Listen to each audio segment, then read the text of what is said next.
Thank you so much for being here with us, Dr. Dan. Yeah, super excited to be talking about this. Me too. So let's dive right into this really exciting topic. So tell us a little bit about your background. I know that you have a background that involves meditation and different spiritual practices that specifically relate to aging.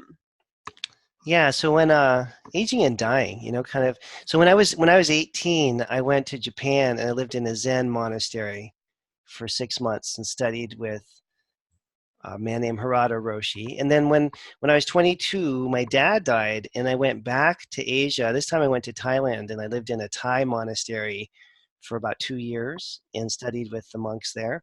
And I think that certainly in the Buddhist tradition, there's this deep interest in death, you know, Mhm. and um, they're not so much interested in anti-aging as they are in understanding death and the pursuit of the meaning of death and that kind of stuff.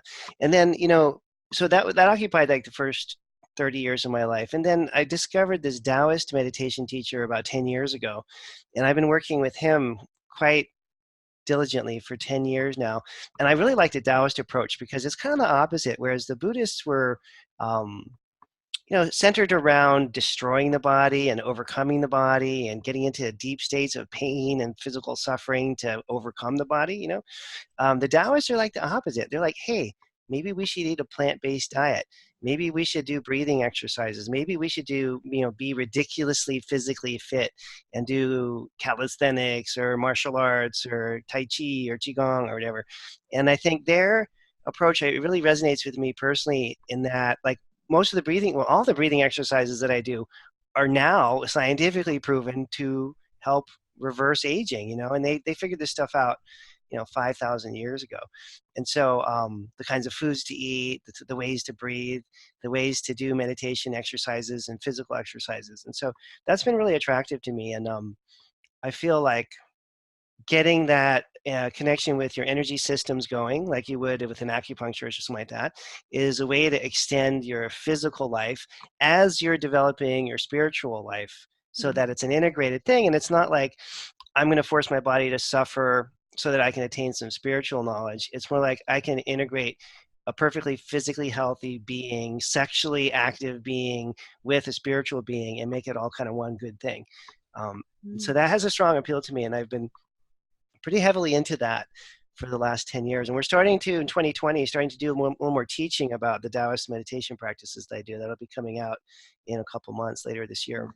Awesome. Thank you. That all sounds amazing. I'm a big fan of that whole world. So you're speaking my language, and I'm sure many other people's as well. So Yeah. so let's dive a little deeper. Like scientifically speaking, we can go back to some more about like breathing exercises and stuff because I'd love to talk about that.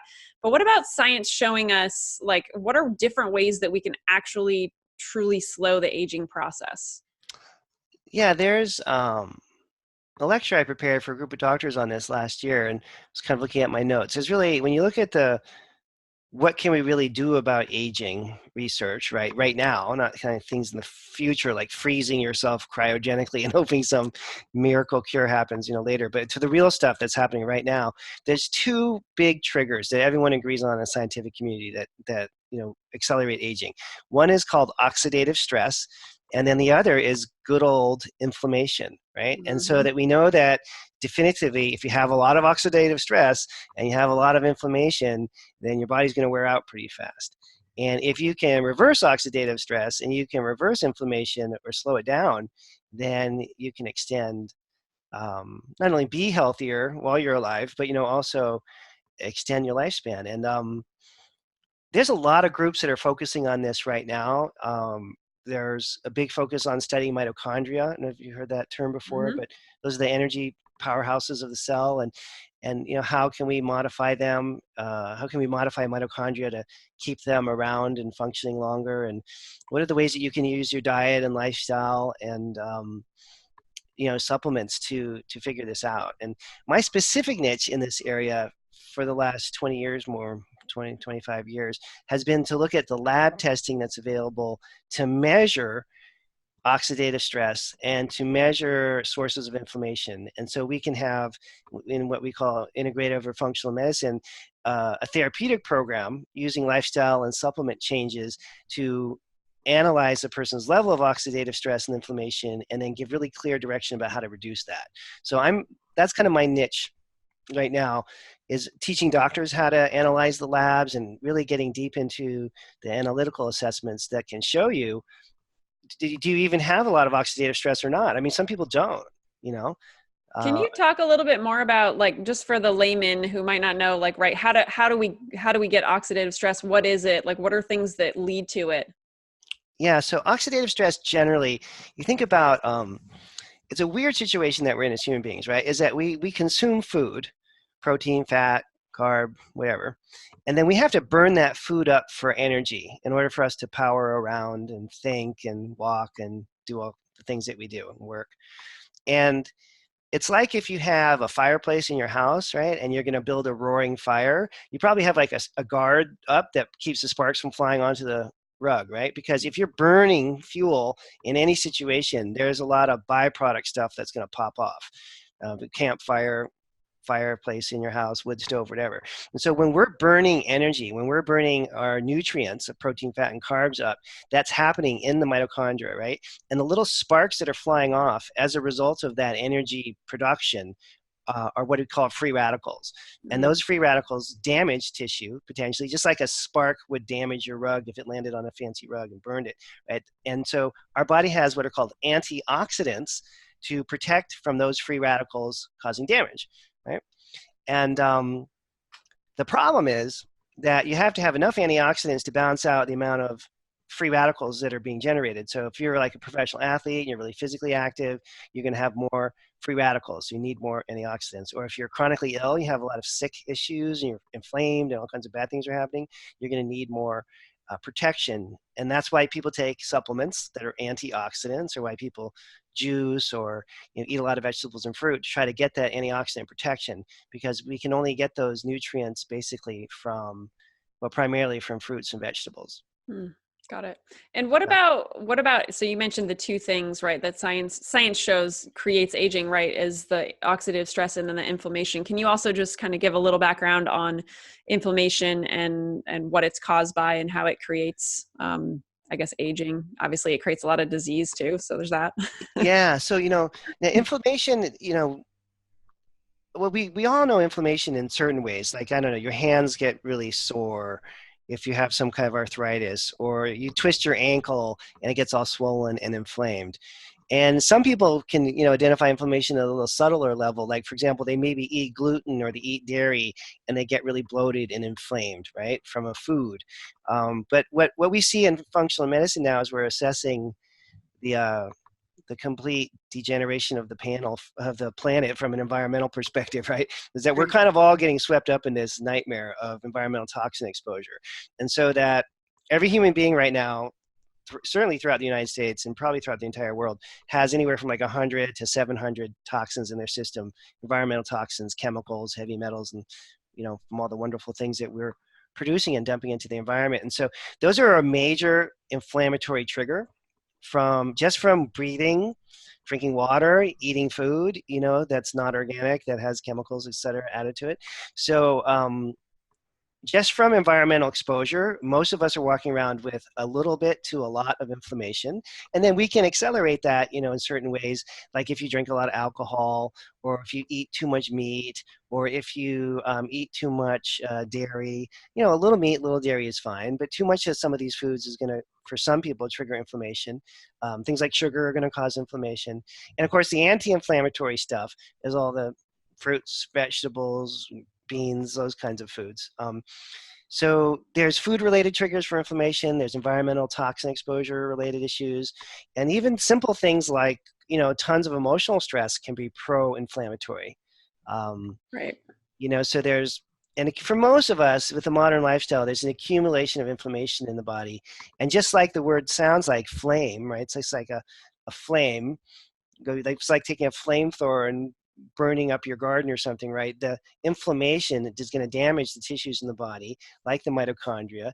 And just like oxidative stress or oxidative load, inflammation is going to lead to accelerated aging because stuff is getting damaged in the tissues. Mm-hmm. So what are some of the, I mean, like let's go into like chronic illnesses, chronic diseases that are common these days caused by things like oxidative stress and inflammation. What are some of those that you know best? Yeah, I mean, the big ones are just because they're common are cardiovascular disease, so that would be heart attack and stroke, right? Um, Diabetes and cancer. And so when we have inflammation or we have oxidative stress, there's different tissues that can get damaged, right? If the DNA in your body gets damaged, then it's going to abnormally replicate. Basically, that's what we call tumors or cancer, right? If the whole system that helps you regulate blood sugar has too much oxidative stress and gets damaged, insulin, all these other things get screwed up, then you're going to be prone to having blood sugar problems or diabetes. And if your cardiovascular system has a lot of oxidative stress, right, a lot of damage to the membranes that line the blood vessels, the thin inner lining there, then the endothelium, then you're going to have, high risk of cardiovascular disease.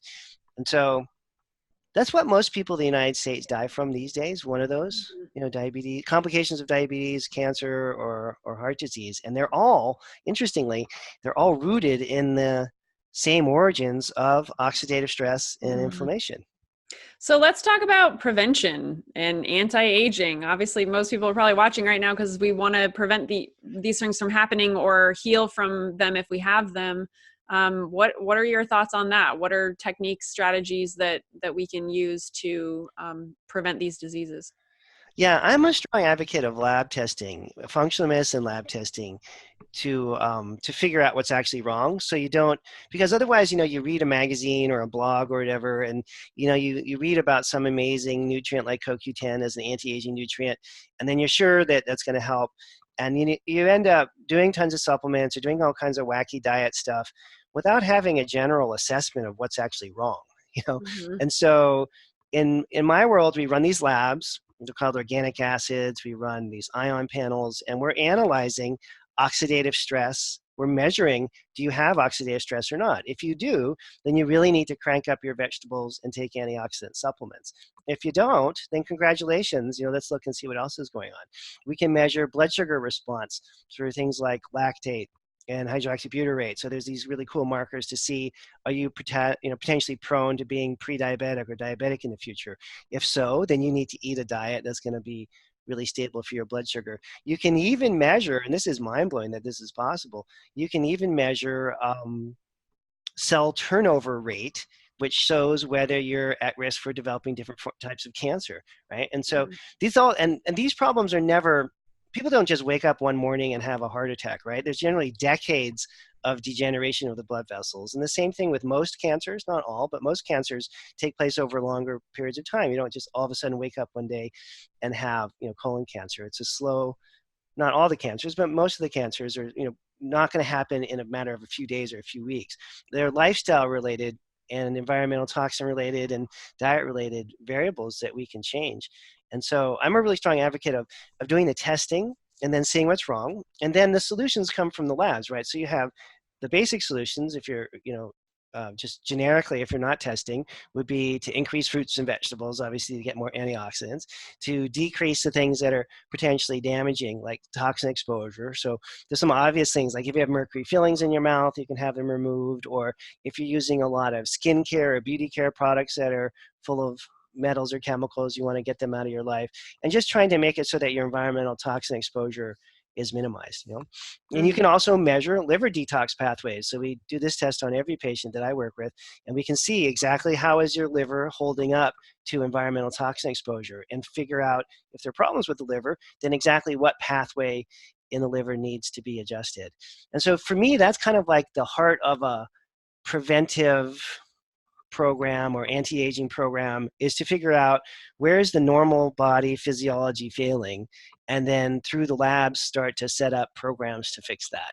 Hmm. um, and most people in my experience don't even know these labs are available, right? Because the conventional medical docs don't do them typically. And so people who are more proactive and sort of preventive minded um, usually don't even know that there's this option out there to do the tests. So where the functional medicine specific testing? So where does one get these done? A functional medicine doctor or what? Right? Yeah, Like, any functional medicine doctor. okay. I work with patients all over the world through a phone practice. If you want to find someone locally, the Institute for Functional Medicine has a website that has all the certified practitioners there. And an anti-aging sort of preventive program is super easy and straightforward, right? Because most of the patients that people like me work with are chronically ill and have a lot of health problems. And so I always take a deep breath and start to relax if someone comes in and wants to do an anti-aging kind of program. And because it's easy. I mean, you just run these labs and you see what's obviously wrong. You put the person on some supplements, give them the lifestyle recommendations. And the heart of functional medicine, 80% of what we do in functional medicine is based on diet, exercise, sleep, and meditation, right? So it's primarily lifestyle driven, but it's nice to know if your oxidative stress load is super high, Right. that you should be a little more proactive about, changing your diet. And I have a lot of patients who do these tests once a year, 6 years, 8 years, 10 years. We just keep going and just monitor their overall health and make sure that things are staying on track so they don't fall Mhm. susceptible to one of these chronic illnesses. Are these things covered by insurance? I mean, obviously every insurance is different, but that seems like a question that people might ask. Yeah, sometimes, Okay. maybe half the time, depending on what kind of a policy you have. Okay. Got There's it. another thing I should mention too, which I forgot, which I don't talk about that much, but is that there's also the genetic underpinnings for these, for all the different testing that we do, right? And so this is something I've gotten into in the last couple of years. You can see in some patients, in many patients, genetic, I don't know what you want to call them. It's really genetic defects. They're called polymorphisms or SNPs, SNP, single nucleotide polymorphisms or SNPs. The most famous one right now is MTHFR, which is a polymorphism that's related to B vitamins. But some people, many people, don't process certain nutrients very well, and do they may not ever have enough B6 from their diet, or they may never have enough carnitine from their diet, and that could affect their cardiovascular system or their risk for cancer or things like that. And so it's also kind of cool to do these tests just to see what genetic tendencies you may have. Like if your family chronically is low in vitamin B6, that's a really big deal, and that's probably a Mhm. supplement you should take every day just to keep pace with what your body needs. And we all have these different SNPs or genetic defects in our systems, and you can't just look at yourself in the mirror and figure out what they are. It's kind of complicated, but the labs actually show you that as well. So you can say, I want to take supplements every day to be healthy. Well, maybe I'll do my B6 and my magnesium and my carnitine, because those are the ones that I'm genetically predisposed to need. Rather than just going out, like I said, and reading on the internet or just kind of guessing about what are the different things that you might want to do as it for an anti-aging program. And when I look at patients that come in to my clinic, to my phone practice, it's very rare that people figure out exactly the right things to take. It's Got just it. you can't. It's just too complicated. And you can't really see into your genetics well enough. You might be able to tell, oh, I take a certain supplement or I eat a certain food and I feel better when I do that. But most people don't really have an idea of exactly what's going on the inside. Right. So, as far as supplements go, just out of curiosity, I mean, there's a million different brands and ways to slice it and stuff. Do you have like basic guidelines on for people on how to choose that, or is that something that it comes from after doing the lab testing? Then you know exactly what they need. Yeah, I'm my well, I do find 95% of the people that I test need supplements. Got it. And 100% of the time, I would never know exactly which ones unless I did the labs. I see. So my current take on it is that if you want to take supplements, that's something and you want to do some preventive program, you're better off saving up the money that you're spending on supplements, seeing a doctor like myself, Mm, do a phone call once a year, you drop a couple $100 on these labs, you have to talk to me for once a year, and then have a comprehensive program that's based on the labs, and then every year update it so that you're on the right stuff. I think that there, even with all the knowledge I have after almost 30 years of doing this, you just can't guess. Do you mm-hmm. need copper or zinc? I don't know. They oppose one another. And if you need copper and you give them zinc, then they get worse, right? Right. Even magnesium and calcium, they oppose one another. So if you give the wrong one, Mm-hmm. you can't just go out and take calcium because your bones aren't so great, or you're worried about osteoporosis, because what if you're low in magnesium? You're going to make the problem worse. And so the more even with omega-3s, right, the fish oils, who knows if you're low in omega-6 oils and you take the fish oils, you're going to get worse. So there's so many variations in this stuff that I think messing with supplements without the labs is it's really almost not worth it. The only thing I think is probably safe to do if you don't do lab testing would be I just ruled out fish oil, right? So Yeah. would be like a multivitamin. You probably can't go wrong with a multivitamin. Mm-hmm. You probably can't go wrong with some probiotics, maybe. Mm-hmm. But once you get beyond that, you're really starting to tinker with your physiology, and it's um, more complicated than you would think. Yeah, no, that's good. Thank you. I appreciate that because I know that that question comes up a lot in people in any kind of, concerning with their health and, what kinds of supplements to buy, what to do, all those kinds of things. So, what about let's go back to meditation, breathing exercises for a few minutes. So, based on your experiences in the monastery and all that stuff, like what kinds of breathing exercises or meditations do you recommend for people for healthy aging? Yeah, Seems I like think most of for them the would be good, but yeah that I mean the I think the first point is to figure out how you can just slow your mind down so you don't have repetitive thoughts that are going on all the time. And that can take years, right? That's not like an easy thing to figure out. But how can you just sit down for 20 or 30 minutes and not have a single thought?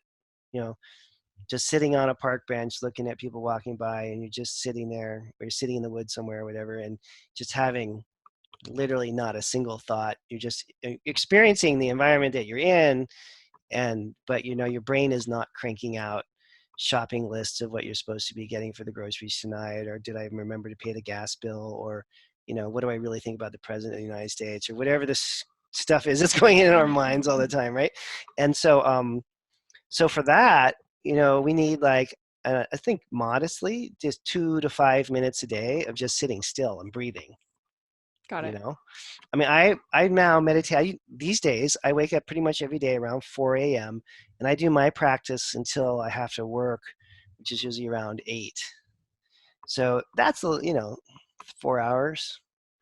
Most people don't have that kind of time. My kids in college, I have the time to do that now. Right. So, but I figure 2 to 5 minutes Mhm. realistic for most people to start with that calming thing, and just simple breathing exercises for that amount of time.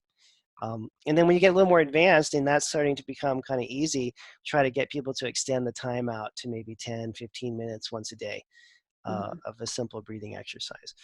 And you want to get into more of the anti-aging stuff. I think that's the entry level, right? The anti-aging exercises have much more to do with holding your breath in, Mm. holding your breath out, being physically active while you're holding your breath. And what they're finding now, and there's all kinds of research on this in the regular scientific world too, is that if you stress the system by denying it oxygen, especially while you're exercising or moving, it has this stimulatory effect in a good way on the mitochondria and on the different body Mm. systems that help prevent aging, which is really interesting. In fact, there's this group of gyms in my area now, and you go in. Have you heard of this? When you put on this oxygen mask thing, and they have you work out, but they're decreasing the amount of available oxygen to you, Mm-mm. right? Not No, increasing it. So you're working out harder and harder and harder, but the air they're pumping in that you're breathing has less and less yeah, it's oxygen. like you're climbing a 14er in Colorado or something. That's where I grew up. So I'm like, Exactly. yeah. Yeah. Right. Yeah. So that turns out to be really, really good for you. And Okay. the kind of parallel for that in the food world is calorie restriction is one of the Hmm. few things that all the science people agree extends lifespan, calorie restriction. So it turns out if you starve yourself once in a while and Yeah. you don't get enough oxygen once in a while, it stimulates you to grow, So what do you and so heal. for those two suggestions, right? If someone Mhm. is ready to take those two things on as far as like calorie restriction as well as restricting oxygen and exercise, like what are the guidelines with that? Like what would you suggest them do? Well, the oxygen restricting is pretty easy in the begin, like the beginner level, right? Is you're doing your breathing exercises, you're figuring out how to calm your mind down, and then you do the breathing exercises where you just take a deep breath in and hold it, for 30 seconds, and then you do that like a series of, we usually do it like 9 times, something like that, 9, 10 times, holding your breath in for 30 seconds. And then once that's pretty easy, then you hold your breath out for 30 seconds. Mm. Try that sometime. That's really hard. I've gotten up to as long as 2 minutes. That's my max. My teacher can do like 8 or something. It's crazy. Gerard can do like 8 minutes. We have these, who can do the breath thing for a long, long time. Divers, people that Mm-hmm. dive, not scuba divers, but free divers. My Yeah. cousin Scotty in Hawaii, he can hold his breath, I think, for 4 or 5 minutes underwater. Wow. Yeah, I know, it's pretty amazing, right? And so, I feel like we those should have guys, a disclaimer right now. Everybody, don't try this at home. Do yes, be in your bedroom practicing your 20 minutes of holding your breath, but don't do anything crazy. yeah, and don't do it, while you're driving or something, and Yeah, probably that's good. probably don't do it underwater. But yeah, I shoot for 30 seconds with your Hmm. breath in, you know, Yeah. and then eventually 30 seconds with your breath out. So that's a really great way to just kind of make you appreciate the fact that you can breathe all the time, and it's really, really good for your mitochondria and all these other systems. And then on the starving ourselves side, the way we did it in the monastery in Thailand was just one meal a day. Got it. I don't know, we did that for years, right? That was just kind of what they did. So that was the rules for, I think, pretty much all the Thai monks throughout the entire country. You are not allowed to eat anything after 12 noon. You can drink stuff, but you can't have anything to eat. And then you pretty much have, a big breakfast right when the sun comes up, and that's about it for the rest of the day. So that's one way to do it. Hmm. What's more popular now, I think, is the intermittent fasting thing, where Yeah. people have like a 6 hour window or something where they can eat. Hmm. I guess it's not that different than what we did in Thailand, because you would have breakfast when the sun came up, and then you could have a snack like right before noon, but no, absolutely no food after 12 noon. Got it. So again, the monks figured this out. Buddha figured this out 5,000 years ago. It's not like a new idea. They Right. were, and in fact, it was such an important aspect of what the Buddha thought was important that he made it a rule, right? Like it wasn't just like, oh, you could do this if you want. It's an absolute requirement for the monks that I lived with to Hmm. eat that way. Um, I don't know if that fits most people's lifestyles, because there's dinners out, and we do a lot of socializing over food in the evening. So I think it's kind of challenging. Another way that people do it, if it's too hard to do it the old monk way, is to have at least one day a week where you do a fast. And some people do 2 days, right? Hmm. Um, that seems like not a bad way to do it, where the intermittent fasting part is not that you're doing it every day, but that 1 or 2 days a week you're doing a fast. Like Maybe you full. have juice or soup, but Okay. that's it, right? Got it. I was gonna ask if it was like full-fledged water fast or That's like. too advanced for most people. I think Okay. water fasting is kind of dangerous. Yeah. Yeah, Um, I've only been able to pull that off, I think, one day in my entire life. But anytime I've done anything, yeah, it's been some kind of a juice cleanse or something like yeah, you do that. juices or soups, Yeah. or Hmm. some protein drinks or something like that, but no solid food 1 or 2 days a Hmm. week. A Hmm. lot of people do it like every Sunday, something like that. Right. And some Got it. people do like a communication fast also, like one day a week, no cell phone, no talking, just being silent, and kind of having some inner Hmm. connection time. Hmm. Awesome. Awesome. Well, thank you. I appreciate you sharing about those. That comes up a lot these days. I read more and more about intermittent fasting and different ways to decrease your calories and absolutely right, whatever science it shows to increase longevity is just so it's. I mean, I've read about that for years. Obviously, right, 5,000 years ago. Right? So, Yeah, it's almost impossible for most people to do though, because most people are a little or a lot overweight, and so they can do that for a little while, but then it's a hard lifestyle to follow. yeah. There's also a supplement called berberine, which is pretty popular right now. And berberine, if you take the therapeutic dose of it, and you're on a healthy diet, you don't want to do this just with poor quality food, but it basically changes the physiology in a way that mimics intermittent fasting. So Okay. that's another way that people do it if they can't, just skip meals. They can use this Got it. herb. Got it. So, okay, overall arching question. What does healthy aging mean to you?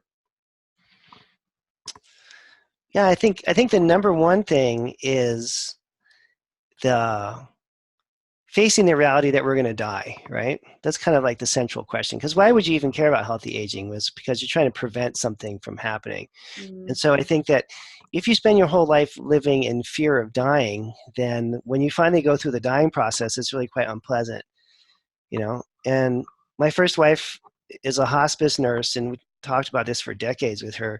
But, you know, it really comes, the way that you live your life comes to its ultimate test when you find out that you're dying, right? And then how do people approach that? Do people freak out? Do people like go through some bucket list kind of thing, or people accept it? Do people deny it? Whatever, you know, and that all kind of depends on how connected you are spiritually, right? And if you've led a spiritually bereft life where you've like, you know, stepped all over people your entire career and just not been a good person, and then you find out you're dying, you're probably going to have a pretty bad experience. So I think the spiritual side of it is kind of the most important thing, and kind of coming to grips with that, you know, what's going to happen when I die, what happens to me after I die, and how's that all going to go down. So I think that's kind of like step one. And then if you get that figured out, then I think you can implement the healthy aging stuff, the diet and the exercise every day like a mad person, because we should all be working out a couple hours a day, and the loving other people and the meditation and all that kind of stuff can then, you know, bring you to a really great place. But I think if people that I've watched, and I've seen this with a lot of patients over the years, who do everything right, eating wise, exercise wise, all that kind of stuff, but they don't have a deeper spiritual connection, Mm-hmm. they don't do that well. You know what I mean? Yeah. Not only in the during the dying process, but just in their own life, it's like this sort of emptiness.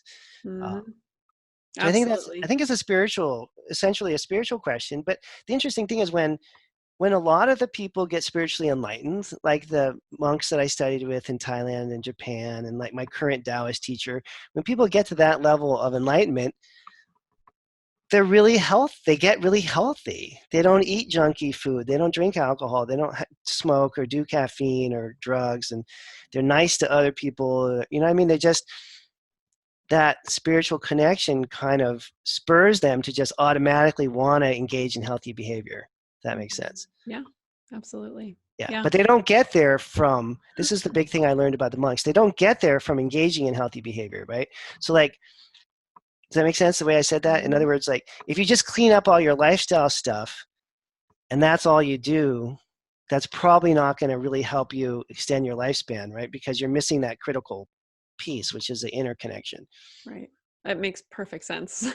Absolutely. So thank you. I love that. That was a beautiful way to wrap it all up. I appreciate you sharing your version of healthy aging and what that means to you. So I love it. So I want to make sure you get a chance to talk about your gift. So there is a button below this video, everyone, that leads over to Dr. Dan's gift. So what do we have here today?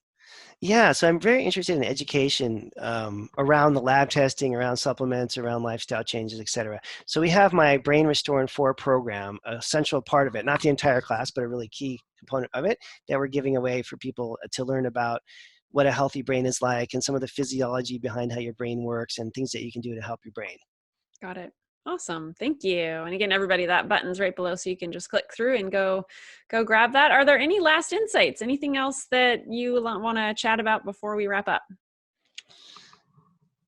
Yeah, I think in the short version of this is it comes down to in day to day 2 things. You know, what are we doing in terms of physical exercise, and what are we doing in terms of food? And the struggles that we all have around those two, because getting those two set is like the precondition to all the other kind of stuff that we're talking about. So if you have trouble exercising, you need to get a trainer or figure out how to exercise. And if you have trouble eating well, you need a health coach, or you know, that can help you figure out the nutrition. And that most of us can't figure these things out on our own, in that we need to get professional help.